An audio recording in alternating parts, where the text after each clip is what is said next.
Welcome to my YouTube channel. Once again, I have come up with a very important topic of English grammar. In this video, we are going to discuss on the different forms of verbs. This chapter is going to be very important for our further readings of tenses. Then it will be very important in the transformations like voice change and narration and all. But before I start the main content, let me ask you a favor. Please like the video if you like it. Do share the video so that all the students like you can get benefited from this video.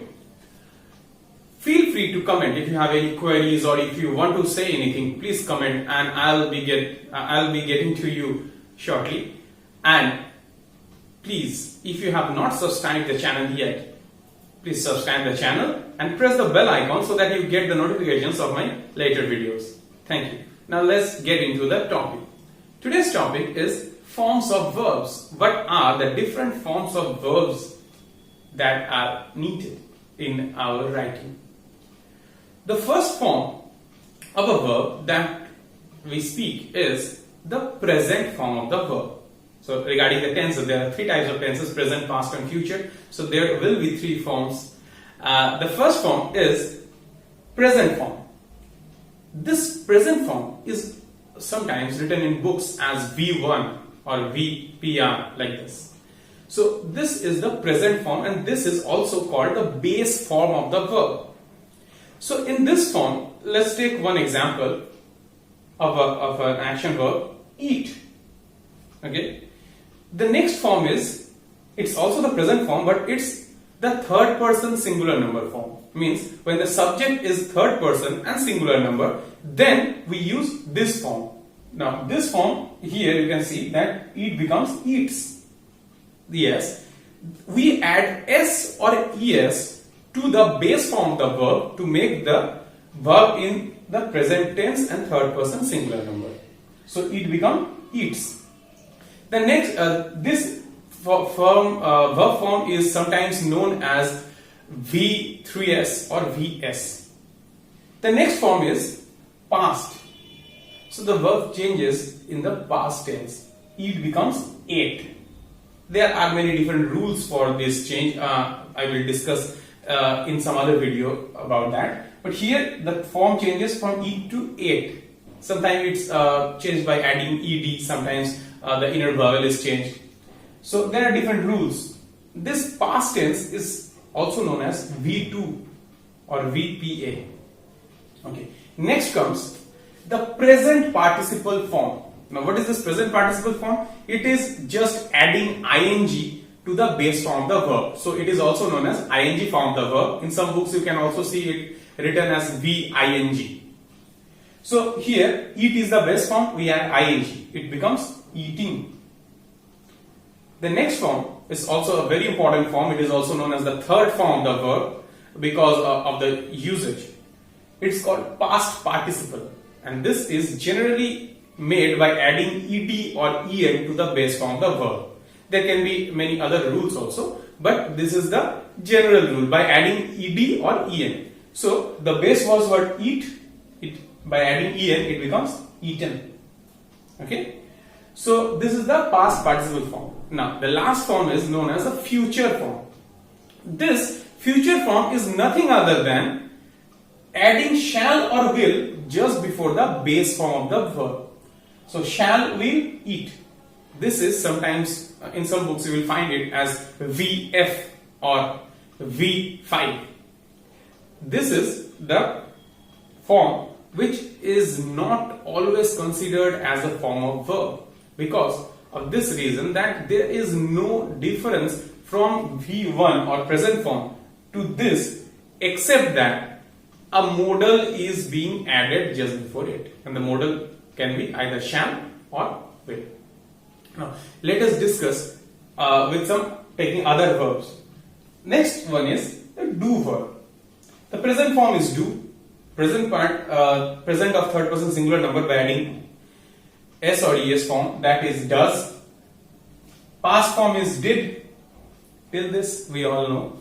Then present form is doing. Present participle form is doing. Sometimes we have this problem that we know doing is a form of verb, but which form we do not know. So that present participle form of do is doing. The past participle form of do is done. Then the last one, that is the future form, that is nothing other than adding shall and or will before the base form, that is do. So it becomes shall or will do.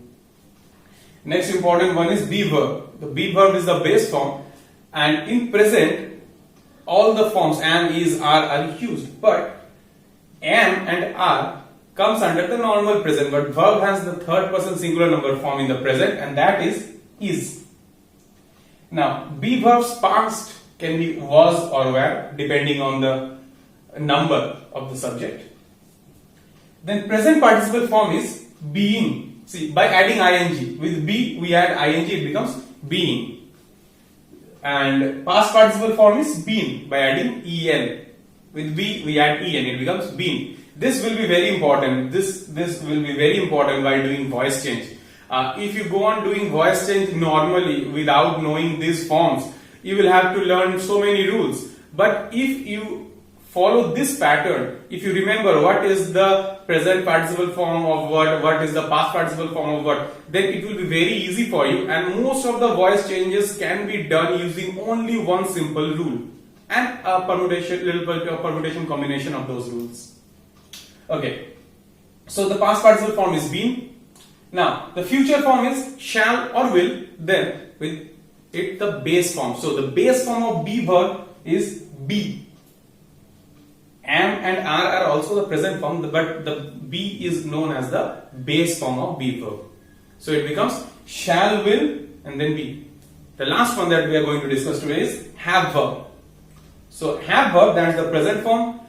In third person singular number it forms has, while in past it becomes had. Now again, when we add ing to it, the e is removed and present participle form becomes having. So no e, cut e, then add ing.